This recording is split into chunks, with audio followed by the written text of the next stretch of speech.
Will there be a hurricane this week? Let's talk tropics. I'm 5 News Chief Meteorologist Matt Standridge. We already have a storm system right now, Celia, in the eastern Pacific. This one continues to just head out farther west, and as it gets farther west, it's probably going to weaken over time. It may strengthen for a day or two, maybe even up to hurricane status.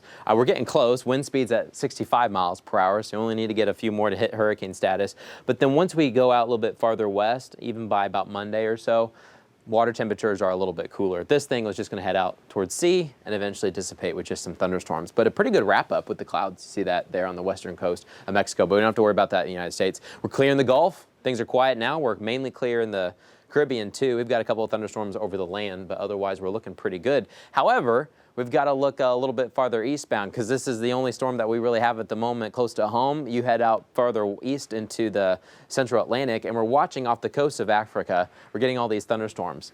It's these thunderstorms that you have to watch. Now, water temperatures are trying to get warm enough. We're now just maybe barely towards that 80-degree mark. We'll wait later into the season, really into July and August. Once these water temperatures warm up, that'll help these thunderstorms form. But we are looking at one that has just come off the coast. This wrap up here may try to strengthen a little bit more as it moves westbound. Right now, there's a low chance of some formation into a tropical system, whether it's a tropical storm, maybe even strong enough to be a hurricane. But we're fighting a couple different factors right now, lower water temperatures and also some dust. And when you take a look at climate, we don't tend to get many systems that far east just because water temperatures are usually too cool right now. They've got to warm up a bit. Where water temperatures are warmer in the Gulf and the Caribbean is where we usually have to watch some more activity. But right now we're mainly clear. Of course, we've got Celia that's continuing to head off towards the west. This is taking a look at some of those water temperatures. We're really warm close to the United States. Every once in a while you can try to get a quick tropical system to form and then quickly get to land before it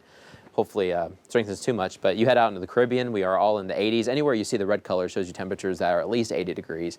But then back east, you see how the 80s kind of start to curve back a little bit. We're a little bit cooler as you look towards the continent of Africa. So that's what's kind of that's why there's only 20% chance for that system out there. On top of that, we've got some strong winds and we've got some dust. So that system, just about a 20% chance. I mean, it's even impressive that there are thunderstorms at the moment because of this dust, but this dust will probably keep that capped. The problem is the next couple of days, we don't have too much dust in the Caribbean. There might be another small chance of any kind of tropical development there north of Panama, maybe even just north of the South American continent once you head west of the Lesser and Greater Antilles.